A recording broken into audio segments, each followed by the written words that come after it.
কয়েকটা দিন, তারপরেই বাঙালির শ্রেষ্ঠ উৎসব দুর্গাপুজো। দুর্গাপুজোর চরম ব্যস্ততা লক্ষ্য করা যায় শহর থেকে গ্রাম সমস্ত এলাকায়। কিন্তু এবারে ঘাটালের চিত্রটা একটু অন্যরকম। বন্যার জল কমলেও দুর্ভোগ যেন পিছু ছাড়ছে না ঘাটালবাসীর। ভয়াবহ বন্যা পরিস্থিতির ছবি উঠে এসেছিল ঘাটাল মহকুমার বিভিন্ন এলাকায়। দীর্ঘ প্রায় 14-15 দিনের এই বন্যায় বেশ কিছু জায়গায় জল কমলেও নিচু এলাকাগুলিতে এখনও জমে রয়েছে হাঁটু সমান জল, কোথাও আবার এক কোমর সমান জল। আর তাতেই চরম দুশ্চিন্তায় ঘাটালের পুজো কমিটির উদ্যোক্তারা। মাঝখানে অনেক আগেই খুঁটি পুজো করা মণ্ডপ তৈরির কাজ শুরু করেছিল তারা।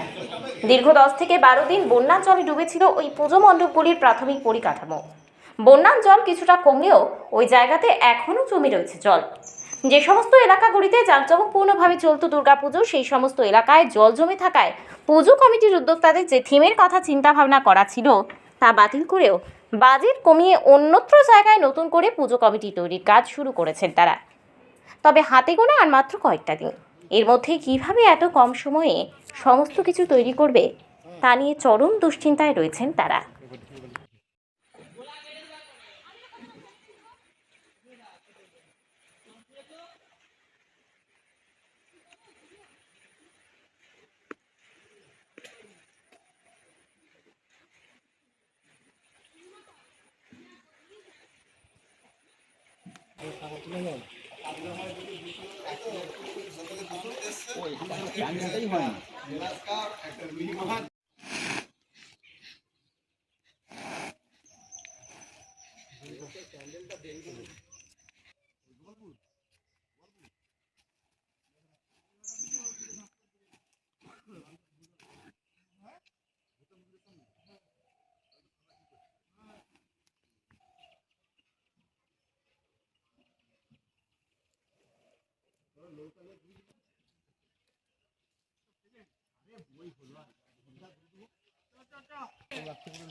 থার্মোকল গুলো লাগিয়ে দিয়ে হবে, দেখুন ওগুলো লাগিয়ে দিবে অন্তত।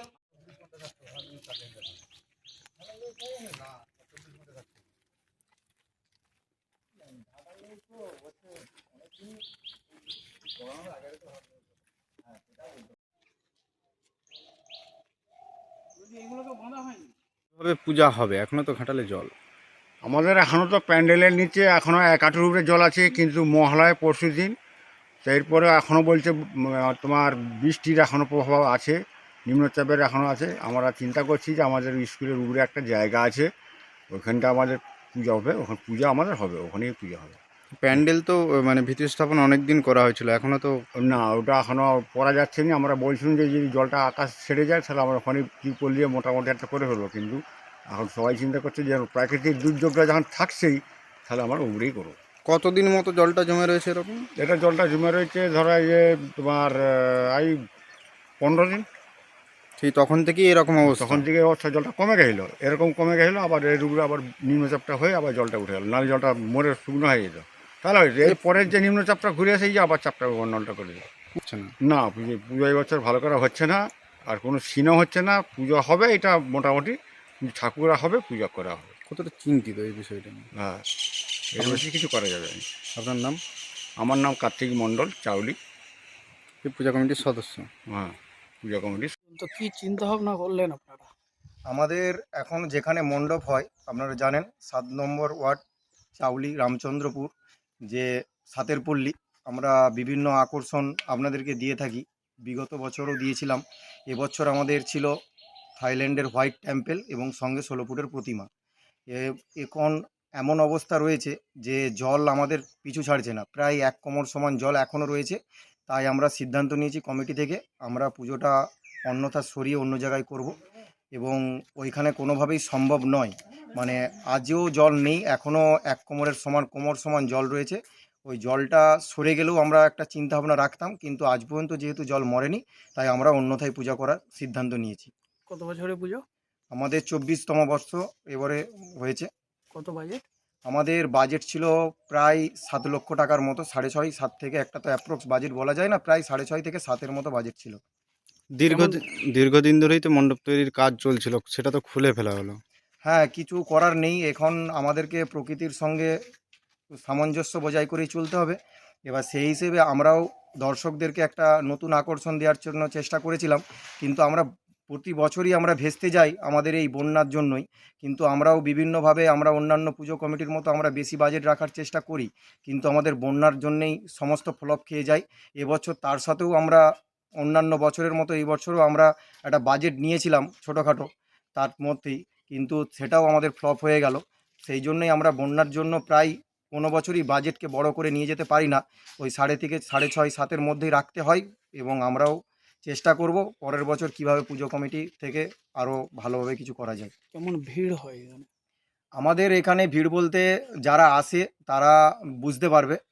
অবশ্যই দর্শনার্থীরা এখানে আসেন, এবং সবথেকে বড় কথা আমরা যে প্রতিমাটা করি, প্রতিমাটা অবশ্যই খুব ভালো হয় দর্শনার্থীদের মধ্যে, তারা বিবেচনার মাধ্যমে বলে।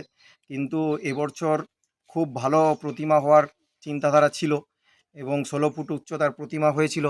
সেই 16 ফুট উচ্চতার প্রতিমা ক্যানসেল করে আমরা 3 থেকে 4 ফুটের প্রতিমা আমরা অর্ডার দিয়েছি, এবং সেই 16 ফুটের প্রতিমাকে আমরা বাতিল করেছি, ক্যান্সেল করেছি। পাশাপাশি সামাজিক কিছু কাজ করা হয় না? পাশাপাশি সামাজিক সচেতনমূলক অনেক কিছু বার্তা দেওয়া হয়, সেইগুলো আমরা ওইখানে প্যান্ডেলের চত্বরে আমরা করি, পরিবেশ সংক্রান্ত কাজ করি। যেটা 7 নম্বর সাতের পল্লী, যারা আপনারা দেখেছেন যে বিগত পৌরসভার যে আমাদের প্রাইজ পুরস্কার এবং বিভিন্ন দিক দিয়ে আমরা বিশ্ব বাংলার সেরা সম্মানে সম্মানিতও হয়েছিলাম আমাদের পরিবেশের মাধ্যম দিয়ে, এবং আমাদের সামাজিক কর্মসূচিগুলোর মাধ্যমে আমরা পরিবেশ থেকে আমরা শারদ সম্মানও পেয়েছিলাম বিশ্ব বাংলার পক্ষ থেকে।